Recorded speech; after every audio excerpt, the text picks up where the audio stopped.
hari ini kita coba membahas dari kitab Markus ini ya, pasal 3, tentang apa yang Tuhan Yesus katakan kepada murid-muridnya. Nah, di sini ada sekitar berapa orang, mungkin 15-20 orang. Saya ada mungkin kalau bisa berdua, silakan berdua dan coba nanti membaca hal ini. Jadi gampang sekali saudara.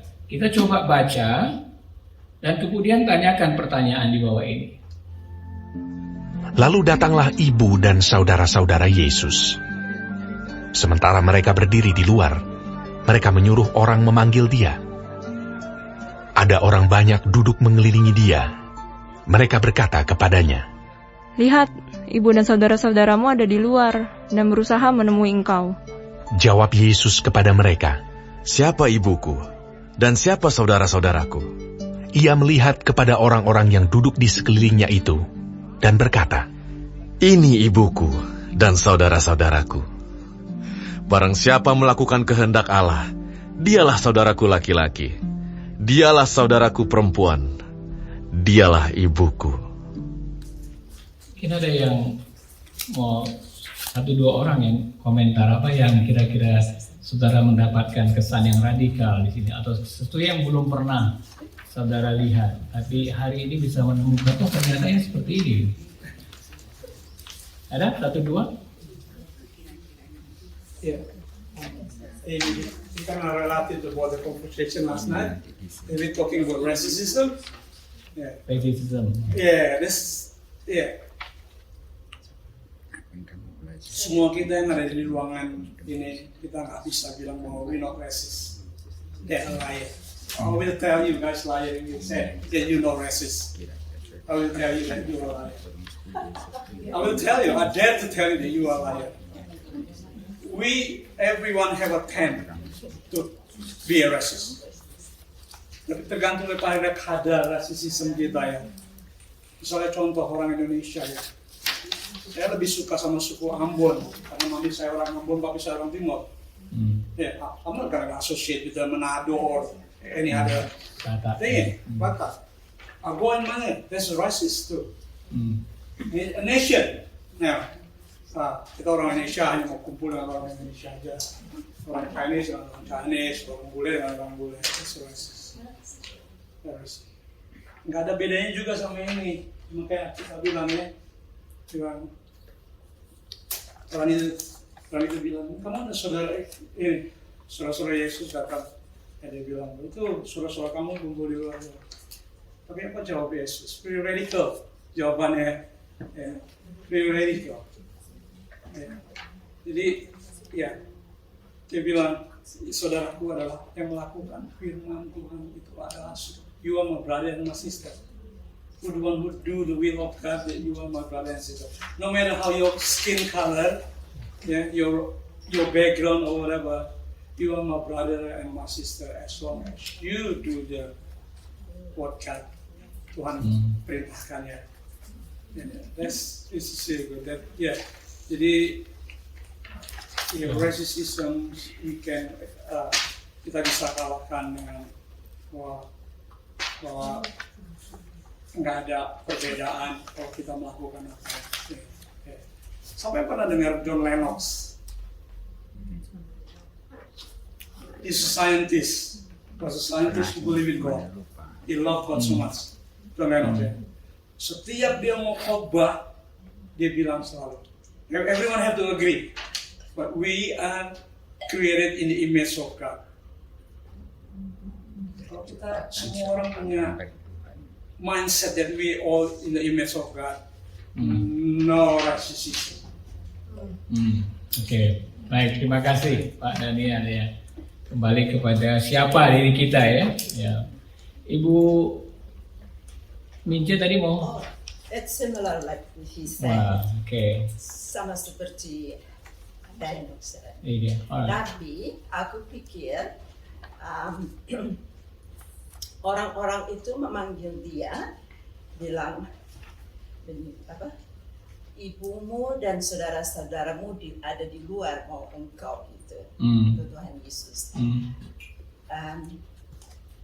kalau aku, pikiranku, Mm-mm. bukan racism, tapi maybe according to that. Nepotisme atau But kelompok? untuk aku, karena mereka tahu yang itulah saudara-saudara Yesus dan mamanya Yesus.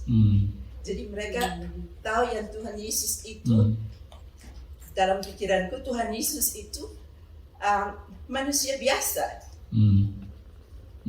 bukan Tuhan ya, seperti orang biasa aja. Jadi mereka udah kenal juga Tuhan Yesus sama saudara-saudaranya, mamanya.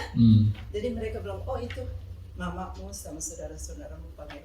Jadi mereka udah kenal mereka seperti satu keluarga, satu family, satu community. So they already know. The second one is that siapa saudaraku dan ibuku, mereka lah yang melakukan kehendak Allah. Jadi siapa saja yang melakukan kehendak Allah, dialah mama, saudara, ayah, ibu, anak, family. We all family in God's kingdom. Sederhana ya kita menemukan mengingat itu. Memang firman Tuhan mengatakan demikian ya. Firman Tuhan mengatakan demikian supaya kita juga tidak jadi rasis dan sebagainya. Ada lagi satu lagi. Kurang lebih sama. Ya. Ya kurang lebih sama. Yang berkesan Yesus tidak menanggapin tentang kehadiran ibu dan saudara-saudaranya, tapi justru mengingatkan bahwa dan menyamakan status dan ibu dan saudaranya kepada setiap orang yang hadir. Kejam banget ya. Hah? Kejam. Ibunya datang, saudara dia lebih semuanya ini saudaraku gitu kan, kelihatannya gitu. Kejam ya ibu ya. Ya, maksudnya yang kesan di sini Yesus tidak langsung nanggepin. Nggak langsung nanggepin saudaranya, ibunya. Nggak nanggepin kata-kata yang diungkapin. Oh, karena ada orang yang memanggil ke dalam. Ibumu dan saudara-saudaramu sedang di luar. Tapi Yesus nggak nanggepin kata-kata itu, tapi justru mengingat. Ya, justru bilang bahwa dia nggak ini menanggepin kehadirannya, bukan dia nggak menanggepin, tapi justru dia menyamakan status ibu dan saudaranya sama seperti orang yang kurang lebih orang yang siapa yang melakukan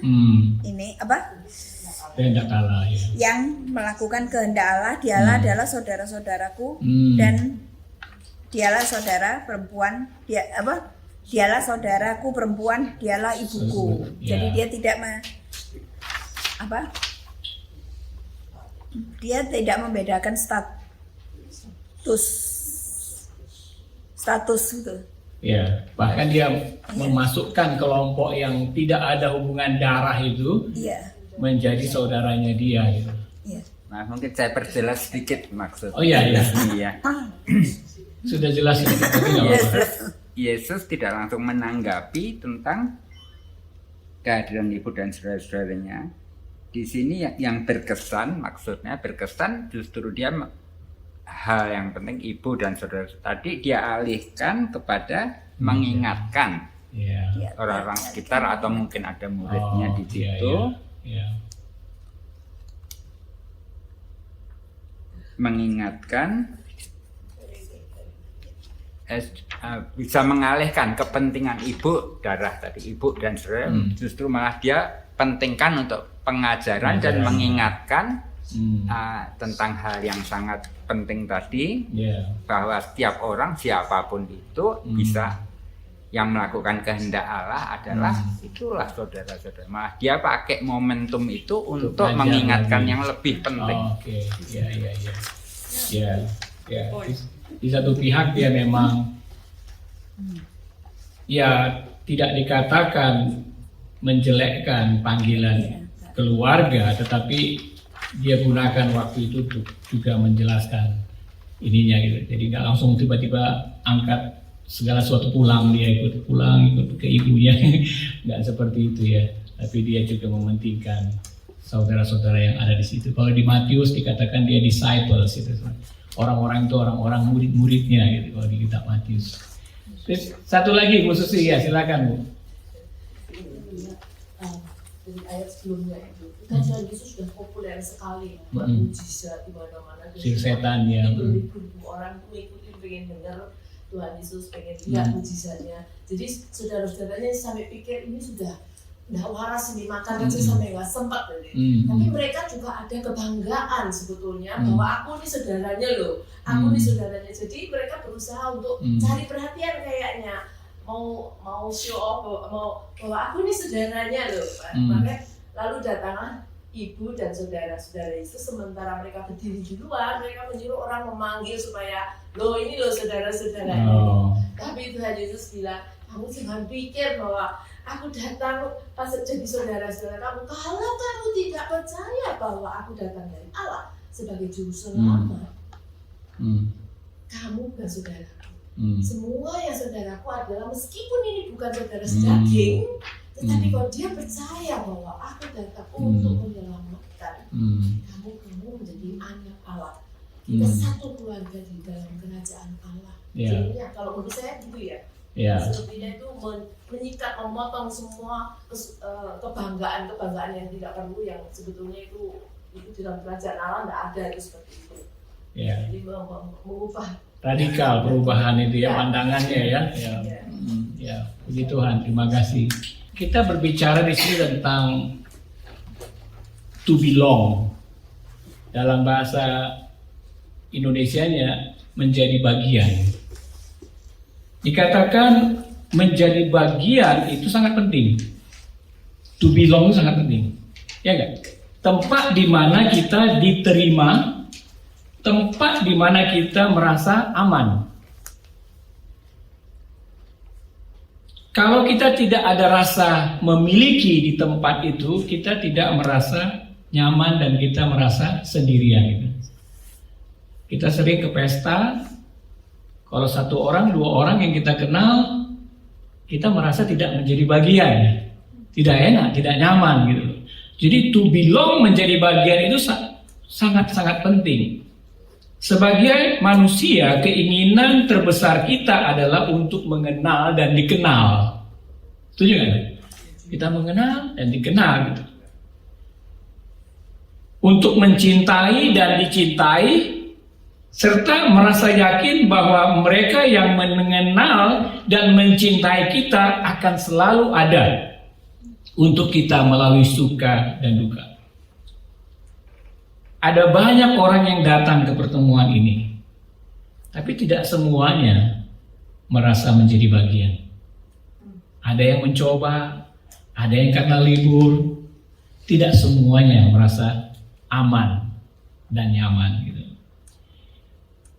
Tapi saya percaya bahwa setiap kita itu didesain untuk masuk ke dalam satu komunitas. Bagaimana dengan bagian kita menjadi belong seperti apa, kemana? Dan saya usulkan di sini saudara, yang pertama-tama adalah belong to God's family. Kenapa? Di dalam keluarga Tuhan, walaupun mungkin keluarganya seperti ini, tetapi ada Tuhan yang senantiasa kita bisa datang, nyaman, aman, belong to God. Belong to God. Tapi di samping itu kita juga ada family. Family di rumah kita, di mana kita kalau di rumah itu ngomong ini, keluarga kita biasanya mudah sekali untuk mengampuni, tidak merasa sakit hati. Saya punya anak-anak 3 dan 1 istri. Cuman 1 pengkhotbah di rumah kami. Saya sendiri kan. Jadi kadang-kadang yang dikhotbahin mungkin mereka nggak ngerti, jadi merasa ini. Tetapi setelah beberapa waktu kembali lagi gitu. Jadi artinya mereka bisa menerima pengkhotbah itu gitu. Mereka mudah untuk menerima. Kenapa? Karena ini satu keluarga. We belong in our own family. Ya. Kita bisa merasa nyaman, aman di dalam keluarga kita. Tapi bagaimana dengan komunitas rohani kita? Spiritual home kita gitu. Apakah ada kenyamanan di situ? Saya percaya kita membutuhkan itu. Tapi apa yang Tuhan Yesus katakan pada hari ini melalui suara firman ini sesuatu yang radikal, saudara. Beyond apa yang manusia pikirkan. Dia katakan untuk menjadi sukuku, bagianku, untuk menjadi saudaraku, ukurannya itu bukan ukuran manusia, tetapi dari Tuhan. Saudara dan ibu Yesus itu menggunakan ukuran manusia. Itu kan anakku, panggil dia. Tetapi Yesus menggunakan ukuran Tuhan. Saudara, sama seperti kisah Yakub dan Esau yang kita pelajari beberapa minggu yang lalu. Esau yang tertua seharusnya berkat Abraham itu jatuh kepada Esau. Karena dia yang tertua. Yakub itu datang kemudian. Tetapi panggilan Allah adalah kepada Yakub. Jadi ada anak yang memang secara daging dia pertama, tetapi dia tidaklah dipanggil untuk menerima berkat Abraham. Kita lihat kondisi Abraham dan Sarah.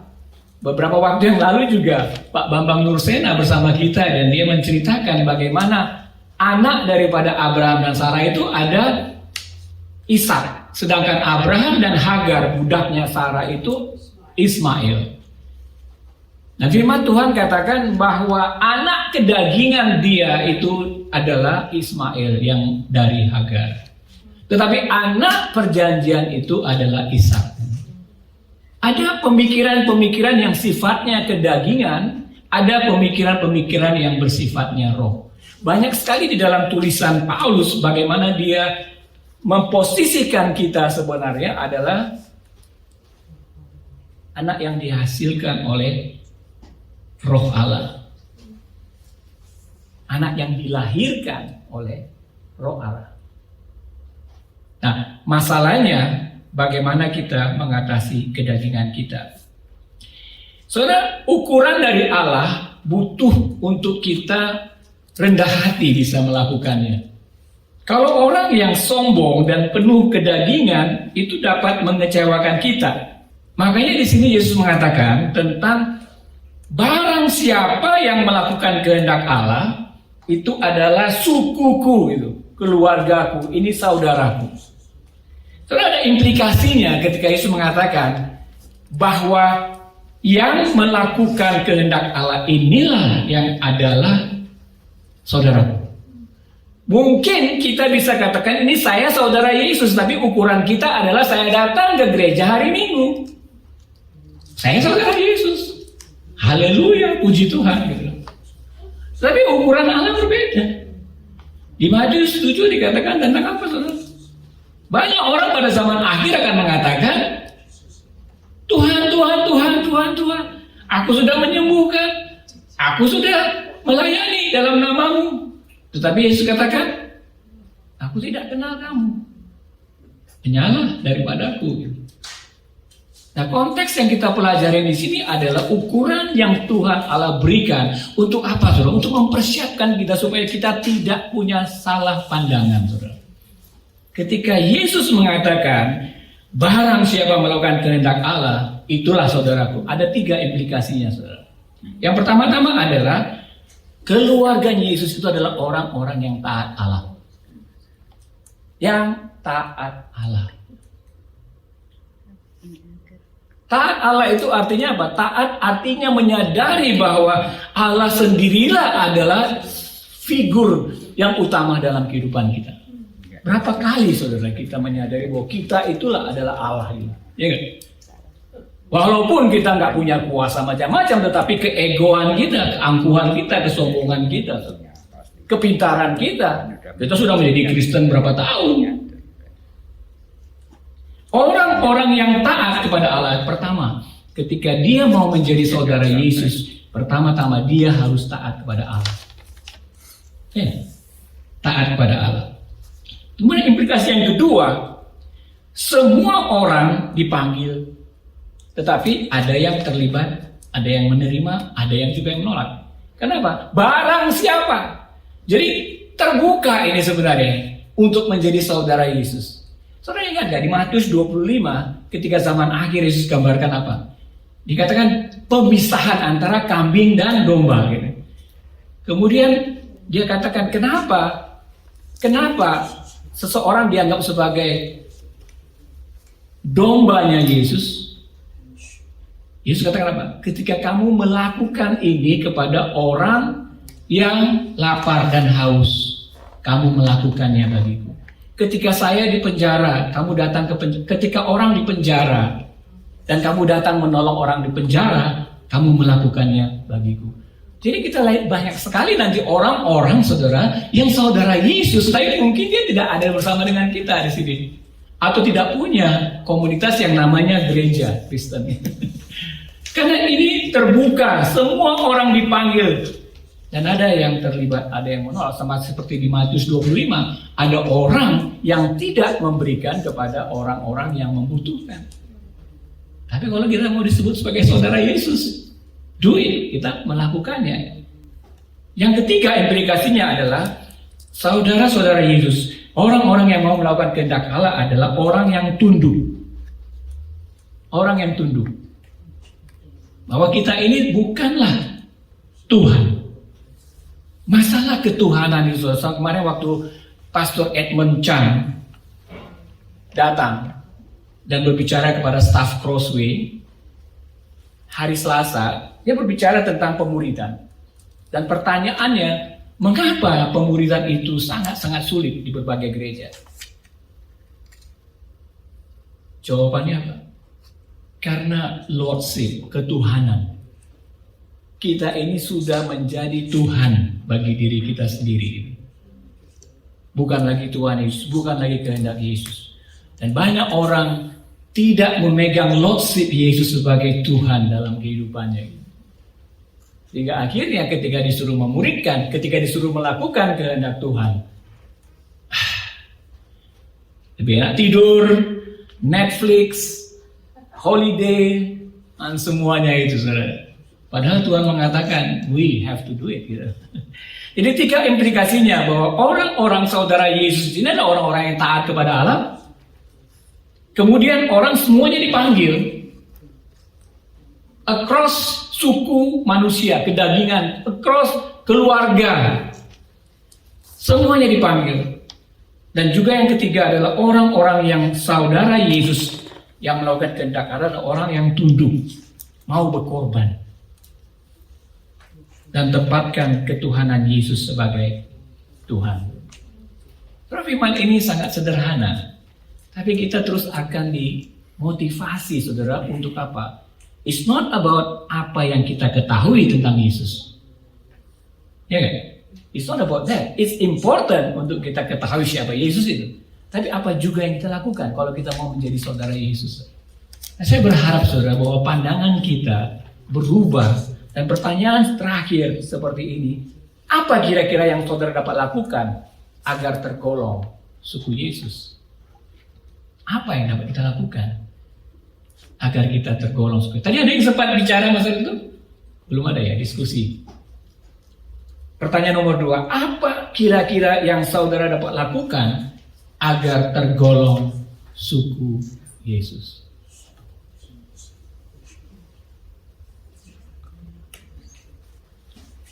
Ada yang mau komentar? Ada yang mau berkorban? Atau mau dikorbankan?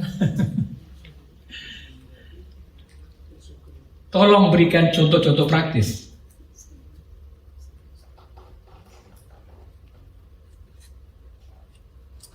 Itu perlu renungan bagi kita sekalian. Tapi saya percaya, saudara, bahwa kita membutuhkan satu komunitas belong, di mana kita tidak hanya diajarkan tentang firman Tuhan, tapi juga di-encourage, didorong. Let's do it, saudara. Nah, saya mau berikan contoh impact-nya, saudara. Impact-nya adalah pandangan kita tidak hanya fokus kepada gereja lokal, gereja kita, family kita, tapi kalau kita mau menjadi murid Yesus, saudara Yesus, impactnya adalah kita memiliki global Yesus, gereja global Yesus. Orang-orang yang melakukan kehendak Tuhan itu juga adalah bagian daripada Yesus dan saudara Yesus. Contoh saudara, di Crossway ini sudah menjadi global. Kenapa?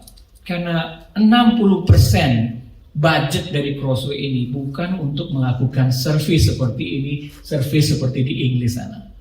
60% dari Crossway ini budgetnya untuk life care di bawah ini. Life care itu menolong orang-orang yang susah supaya mereka bisa flourish, berkembang, mekar gitu.